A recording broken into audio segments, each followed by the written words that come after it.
kemarin Kela mabar ke Kebun Raya Bogor. Banyak bunga dan berbagai keindahan alam yang menarik di sana. Tapi kata teman sebangku Kela, orang pergi ke tempat hiburan itu nggak sesuai kehendak Allah. Oh, enaknya bisa main bareng teman-teman ya. Sambil bermain, Kela boleh ceritakan kalau dunia dan segala isinya adalah milik Allah. Tema sentral seluruh Alkitab adalah kerajaan Allah. Oleh karena itu, dalam seluruh aspek hidup kita, baik pada waktu main bareng, berdoa, atau apa saja, semuanya merupakan ibadah kita di hadapan Tuhan. Jadi, mabar atau nobar juga menjalankan aktivitas dalam kerajaan Allah di dunia ini. Sudah tentu, merenungkan firman Tuhan itu merupakan hak istimewa buat umat tebusannya. Mari kita ikuti apa yang terjadi setelah kematian Abah Salom.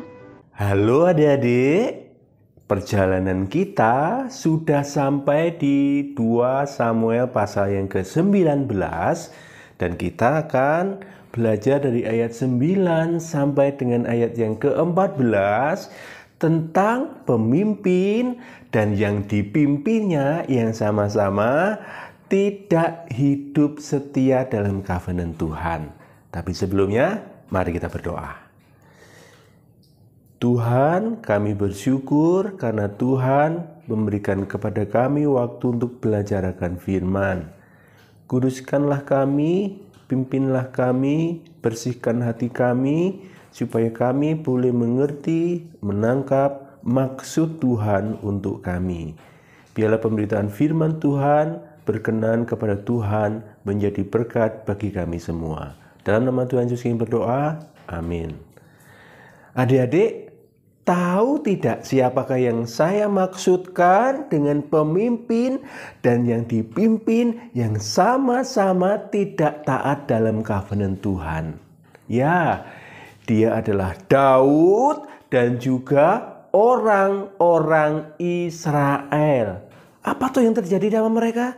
Nah, inilah adik-adik. Orang-orang Israel termakan mulut manisnya Absalom dan juga termakan oleh sikapnya, gagahnya, tampannya adik-adik. Sehingga orang-orang Israel terbujuk dan melawan Daud, orang yang diurapi oleh Tuhan untuk menjadi raja atas Israel. Seandainya saja orang-orang Israel ini berdiri teguh dan beriman di dalam covenant, dalam perjanjian Tuhan, tentu mereka tidak akan melakukan kebodohan itu adik-adik, yaitu melawan raja yang diurapi Tuhan oleh karena terbujuk rayu oleh Absalom. Nah, setelah Absalom mati, mereka menyadari dan mengingat kembali bahwa Raja Daudlah yang selama ini telah menolong dan membebaskan mereka melawan musuh-musuh mereka. Sehingga mereka, wah, sebenarnya selama ini kan Raja Daud ya yang menolong kita. Iya, jadi bagaimana ini? Ya, jadi kita harusnya mengembalikan Raja Daud untuk menjadi raja atas kita. Nah, adik-adik, orang-orang Israel berkasak kusuk. Mereka saling berbincang, saling berbicara untuk membawa Raja Daud menjadi raja atas Israel. Apakah itu artinya mereka telah menyadari bahwa mereka melanggar covenant Tuhan sehingga mereka bertobat? Ternyata tidak, adik-adik. Pertimbangan mereka untuk membawa kembali Raja Daud menjadi raja atas Israel hanya pertimbangan untung rugi bagi diri mereka sendiri. Ini sungguh pertimbangan yang sangat memalukan adik-adik. Karena sebagai umat Tuhan seharusnya mereka sadar mereka telah melawan covenant Tuhan dan seharusnya mereka bertobat. Tetapi ternyata orang-orang Israel tidak melakukannya. Lantas bagaimana dengan Daud adik-adik? Ternyata Daud pun sebagai orang yang telah diurapi Tuhan menjadi kepala covenant, tidak setia hidup dalam covenant Tuhan juga. Tetapi Daud melakukan tindakan dan keputusan karena perasaannya yang masih sedih karena kematian Absalom, adik-adik. Ini pun tidak betul. Seharusnya Daud itu seperti pada waktu dia masih di tanah Filistin, mau kembali ke Yehuda, dia bertanya kepada Tuhan, Tuhan, apakah aku harus kembali ke Yehuda? Dan Tuhan menjawab, kembalilah kemana? Ke Hebron. Atau Daud menunggu waktu Tuhan seperti ketika dia dikejar-kejar oleh Raja Saul. Walaupun dia mempunyai kesempatan untuk membunuh Saul, tetapi karena Daud menunggu waktunya Tuhan, Daud membiarkan Saul tetap hidup. Tapi sekarang tidak dilakukan semuanya itu.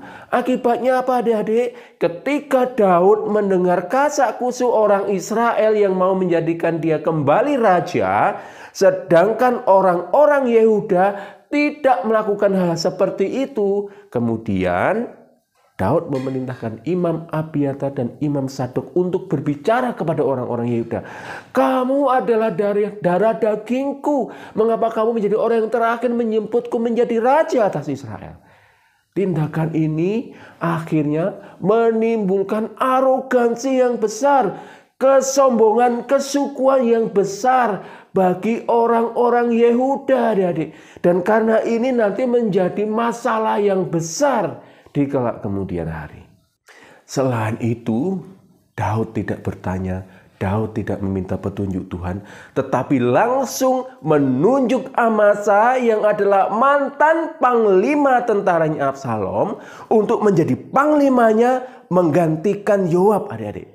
Ini tidak betul. Seharusnya sebagai kepala covenant mengetahui anak buahnya yaitu Yoab yang tidak bersikap dengan baik, bersikap kasar, dia menegur, dia membina, dia mendidik, dia mengarahkan Yoab.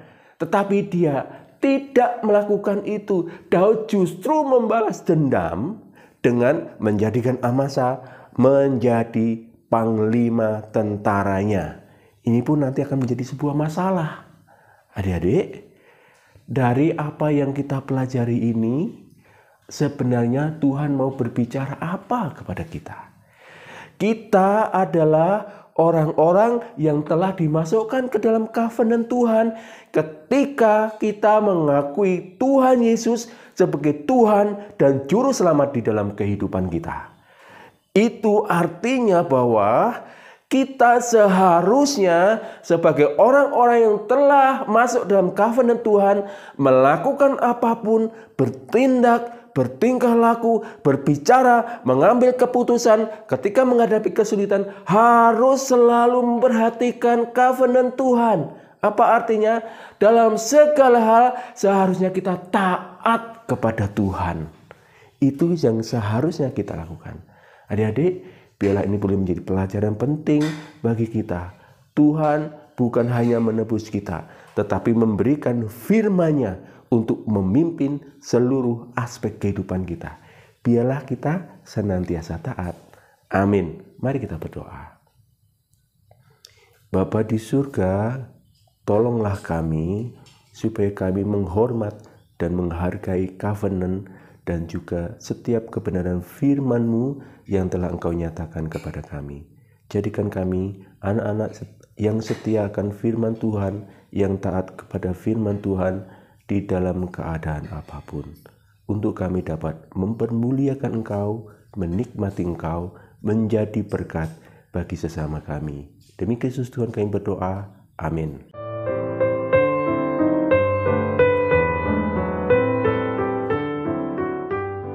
Para pemirsa, dunia kita memang ditandai dengan kehilangan dan ketiadaan. Sebagai rajin dirapi Tuhan, seharusnya Daud sepenuhnya menandai panggilannya, yang merupakan bagian penting dari perjanjian Allah. Yuk kita datang kepada Gembala Agung yaitu Yesus Kristus, yang menjaga dan menopang umatnya. Apakah kita terberkati dengan khotbah yang disampaikan hambanya? Kiranya kita selalu menjadi saksi Kristus, dan teguh mempersiapkan diri antara lain dengan membaca dari 2 Samuel 19 ayat 15-23. Dadah!